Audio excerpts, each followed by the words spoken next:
ഈശോമിശിഹായിക്ക് സ്തുതിയായിരിക്കട്ടെ. വിശുദ്ധ മത്തായി അറിയിച്ച സുവിശേഷം 18-ാം അധ്യായം 19-ാം വാക്യം. ഭൂമിയിൽ നിങ്ങൾ രണ്ടുപേർ യോജിച്ച് ചോദിക്കുന്ന ഏത് കാര്യവും എൻ്റെ സ്വർഗസ്ഥനായ പിതാവ് നിറവേറ്റിത്തരും. ഈശോ നമുക്ക് നൽകുന്ന ഒരു ഉറപ്പാണ്. നീ ചോദിക്കുന്നത് നിന്റെ ദൈവം നിനക്ക് തരും.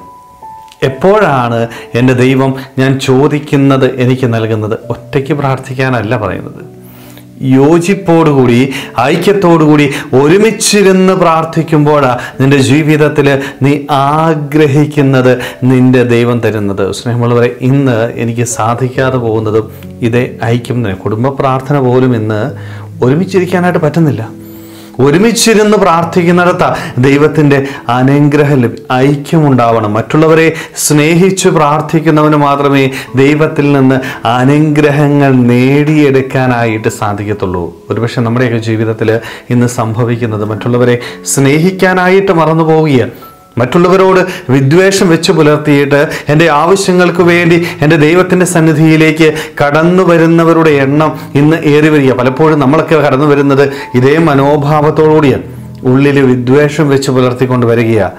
എങ്ങനെയാണ് എൻ്റെ ദൈവം എനിക്ക് നന്മകൾ നൽകുന്നത്? ദൈവം നന്മ നൽകണമെങ്കിൽ എൻ്റെ ഉള്ളം ശുദ്ധമായിരിക്കണം. എല്ലാവരെയും സ്നേഹിക്കുവാനായിട്ട് പറ്റണം.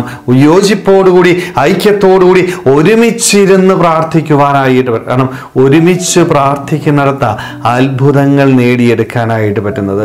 സ്നേഹന്മാർ ഒരുമിച്ചിരുന്ന് പ്രാർത്ഥിച്ചപ്പോൾ അവർക്ക് പരിശുദ്ധാത്മാവിൻ്റെ അഭിഷേകം ലഭിച്ചു. സ്നേഹമുള്ളവരെ, നമ്മളൊക്കെ ഒരുമിച്ചിരുന്ന് പ്രാർത്ഥിക്കണം. വ്യക്തിപരമായ പ്രാർത്ഥന വേണ്ട എന്ന് അച്ഛൻ പറയുന്നില്ല. പ്രാർത്ഥന വേണം, പക്ഷേ കുടുംബ പ്രാർത്ഥന വ്യക്തിപരമായ പ്രാർത്ഥനയല്ല കേട്ടോ.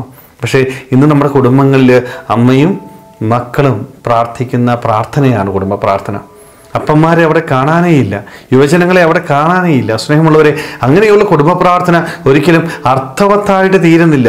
കുടുംബ പ്രാർത്ഥന ദൈവത്തിൻ്റെ മുൻപിൽ സ്വീകരിക്കപ്പെടണമെങ്കിൽ കുടുംബാംഗങ്ങൾ എല്ലാവരും ഒരേ മനസ്സോടുകൂടി ഒരേ നിയോഗം വെച്ച് പ്രാർത്ഥിച്ച് ആ പ്രാർത്ഥന ദൈവം കേൾക്കും. ആ പ്രാർത്ഥനയ്ക്ക് ദൈവം ഉത്തരം നൽകും. സ്നേഹമുള്ളവരെ, അതുകൊണ്ട് നമുക്ക് ഐക്യത്തോടുകൂടി യോജിപ്പോടുകൂടി പ്രാർത്ഥിക്കാം. നമ്മുടെ മനസ്സിൽ ആരോടെങ്കിലും വിദ്വേഷമുണ്ടെങ്കിൽ ആ വിദ്വേഷമൊക്കെ ഒന്ന് മാറ്റിവെച്ചുകൊണ്ട് എല്ലാവരെയും സ്നേഹിച്ചുകൊണ്ട് പ്രാർത്ഥിക്കാം. അങ്ങനെയുള്ള പ്രാർത്ഥന ദൈവത്തിന് മുമ്പിൽ സമർപ്പിക്കുവാനായിട്ട്, വിശുദ്ധമായ സന്തോഷപ്രദമായ ഒരു ജീവിതം നയിക്കുവാനായിട്ട് നമുക്ക് ഓരോരുത്തർക്കും ആത്മാർത്ഥമായിട്ട് ആഗ്രഹിക്കാൻ പരിശ്രമിക്കാം.